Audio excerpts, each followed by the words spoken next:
That is the confirmation that we got from the hospital, the doctors at the hospital. So to that extent, we wish those workers that are still at the hospital a speedy recovery, and we are pleased that the doctors have indicated that they do not expect anything that would indicate critical condition.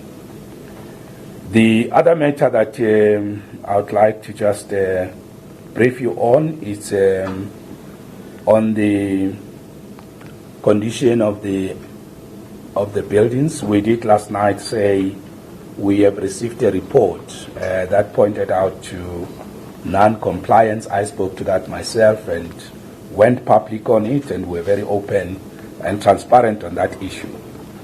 That indeed the buildings were found not to be compliant, particularly the Bank of Lisbon, and that we have received a report just last week. And let me also just indicate that there are other 8 buildings, and Bank of Lisbon is 8, as I did indicate yesterday. We have had a preliminary meeting this morning with the team that is supporting us, the team that compiled the report for us. We have agreed on another meeting at 5 o'clock this afternoon with the team to come back and take us through the detail of the report to indicate the condition of each facility and what needs to be done to act on the proposals that they have with respect to those buildings. So there's a meeting at 5 where we will deal with the way forward on the report after we have completed the briefing with the team on the report that we had commissioned. And of course, we have had to consult with the unions. We have had a meeting with NEHAU, but we will not, NEHAU will report to its members on what that meeting was. So that was one of the issues that made us to postpone the discussions on the condition of the building. Let me just confirm that Premier David Makura last night, for those who were there, did indicate that we will not take our officials and staff to buildings that, in terms of this report that has been commissioned, is found to be non-compliant. And we are very much pleased to also just indicate that we will not rush workers back into any building. We will make sure that the buildings are compliant and that the workers return to buildings that we are confident that they comply, whilst we have clarified that the real cause of the fire still has to be determined, as certainly everybody will agree that fire can catch any building, including a building that is fully serviced and compliant. Even a new building, state-of-the-art building, we did indicate. And we gave an example of the Premier's office. That it's our high security building. It caught fire last year. But the most important issue that we want to assure our staff, our personnel, and the people of our province, and the families and parents of everybody who works with the provincial government, number one, is that we are very much pleased that yesterday 1,115 employees were safely evacuated from the Bank of Lisbon. And the workers that were finally admitted to hospital have been released except one, and of course the 3 emergency workers. So what we really appreciate is to further strengthen our evacuation procedures. Every building, whether it's a government building, private building, any building, should have proper evacuation procedures. And I think even with the Premier's office last year, the Bank of Lisbon yesterday, we promptly, swiftly, efficiently and effectively saved lives. And as we have always been saying, that the subsequent tragic loss of life of the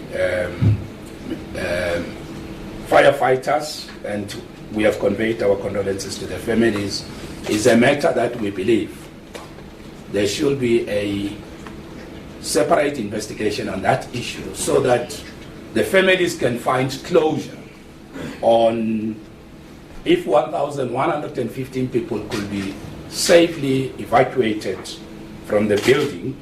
We need a clear report on, therefore, what were the causes of the death of the 3 workers.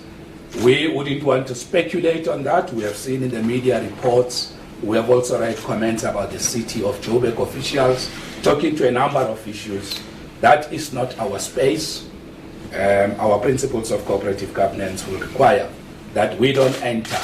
The post-evacuation period is a period that has been taken over by the firefighters, and all of us and the families should find a proper report of what happened, and if there's any negligence, the law should take its course.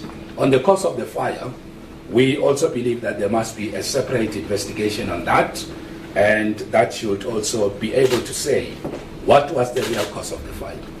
And in both cases, if anyone, irrespective of who they are, if they are found based on the report to have either acted outside the requirements of policy, of legislation, of any regulation, we should be able to take prompt, swift action without fear or favor, and irrespective of who that is. The laws of our country must take full effect and course.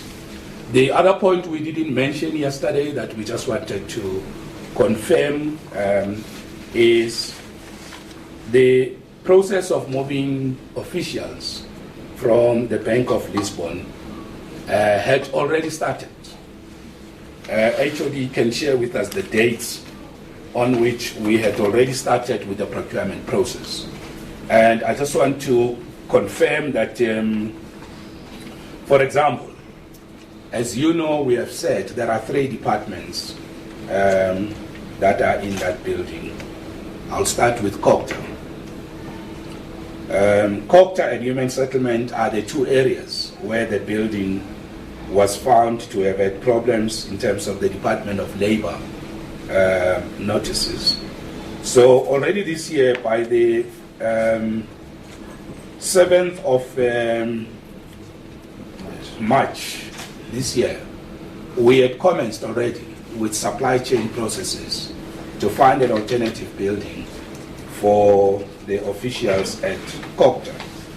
How it works is that a department will approach ourselves, the Department of Infrastructure and Development, and formalize the request that they need accommodation.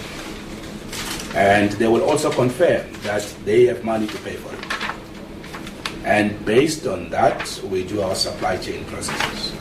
So that was done, and that is why with COGTA, we have finalized supply chain for the appointment of a service provider to provide accommodation for this department. So we had already started with the relocation process already in March this year. Department of Human Settlement, as it was mentioned last night for those who were there, the buildings, the floors that were condemned by the Department of Labor, people were relocated, but the department had approached us, and already on the 22nd of July, we have already gone to find alternative accommodation for them, and that is why this week by tomorrow we will notify the department about the service provider that is being appointed for their facility. So clearly with these 2 departments, they had approached us and they had said to us that there is a challenge with the buildings, and they requested us to find alternative accommodation for them, and the process had started. Department of Health, whose floors were never found to have been condemned by the Department of Labor, we have actually indicated to them that it is very much important that they also indicate budget availability and whether there's a request for a building, but the building has already burned down. We will now have to relocate the Department of Health. So the process of relocation had long started. And the relocation of Cocktail Human Settlement, when it's completed, because once procurement is done, the owner of the new building needs to make final preparations to the building, contractual obligations, service level agreements, and areas of performance have to be agreed upon. So we just want to indicate that there's been an issue raised about what have we been doing. So 3 things. One is that we had commissioned a full detailed report, and just this morning, when we were meeting with the company that was helping us with these services, they've indicated doing piecemeal, reactive, solving one small problem at a time is what has been happening over the years. What was important was to do a comprehensive analysis, solve the problem all at once, because you can do patchwork, and patchwork will not be able to help, and that is why we were having this comprehensive approach. So that we did, we have told you, we have shared with you some aspects of the report, and we'll continue to. I've already said last night I'll call a special press conference next week to share with you the detail of the report itself. Of course, we are aware that it can be leaked, but it will be leaked as our report, which we have announced to you already. Now, Cocktail Human Settlement, we were working on the relocation process, and we've just finalized it. Now, the last point is that, so starting from next week, we will start with finding alternative buildings. Actually, we have started. We're in consultation with the different service providers and owners of the buildings. That process has started, and they will tell us what buildings they have. We will not rush, as I said, people coming back, but we will also not get workers staying at home for too long. The other intervention that we are going to be making is that as a Department of Infrastructure Development, the procedure has always been that departments must approach us to indicate needs and requirements for alternative accommodation. When they do that, we don't waste time. We go into the market and we procure. But that model, I think it has been demonstrated that it will not help us. DID must now be the single authority that decides on who stay in what building under what conditions. Because to wait for departments to approach us, it clearly demonstrates that it's a reactive approach, and that model has to be changed.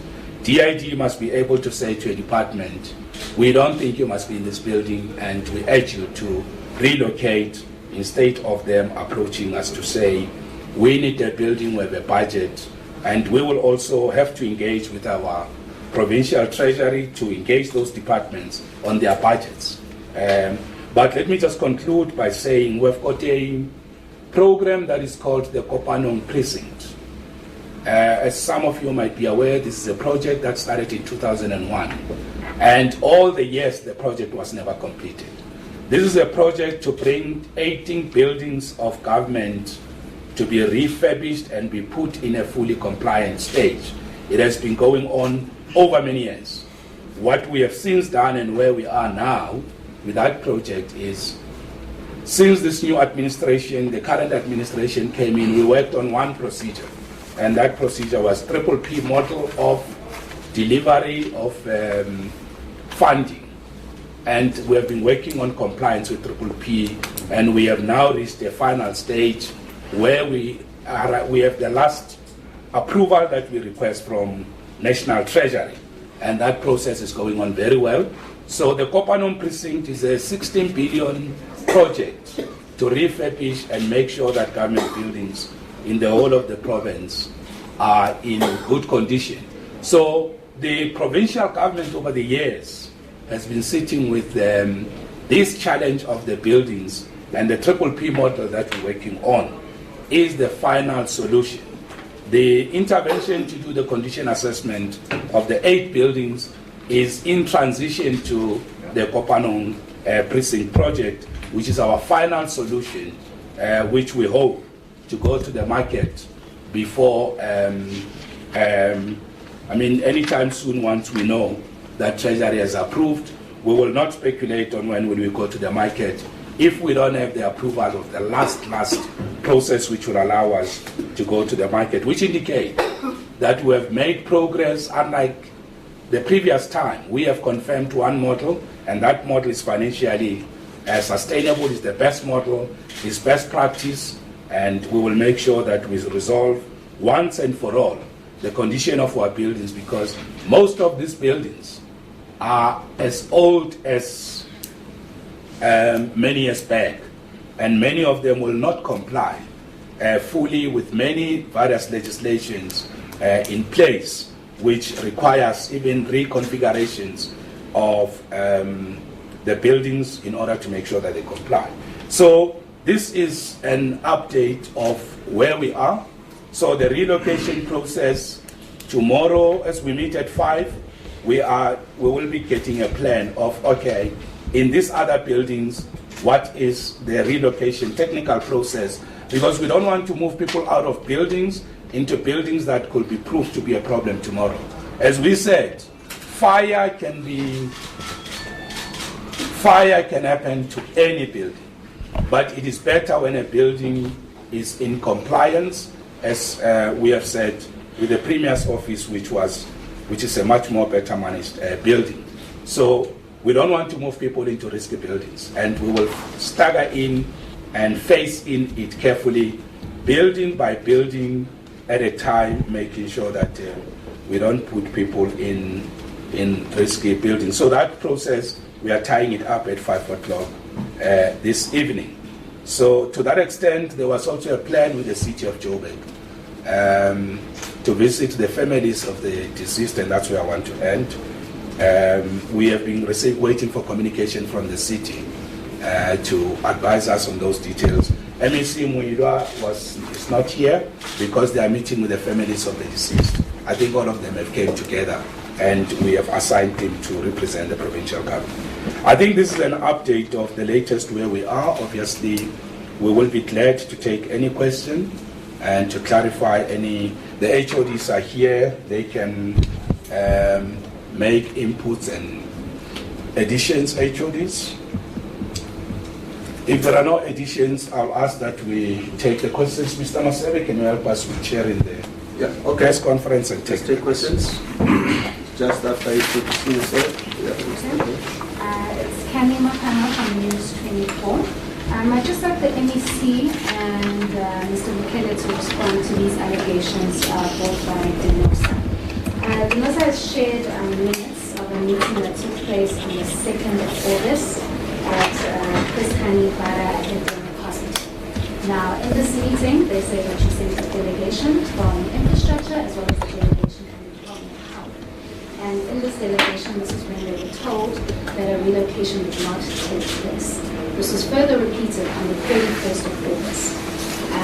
They then went on to state that reasons for why this decision was made were supposed to be given back to them in a report on Wednesday, which is when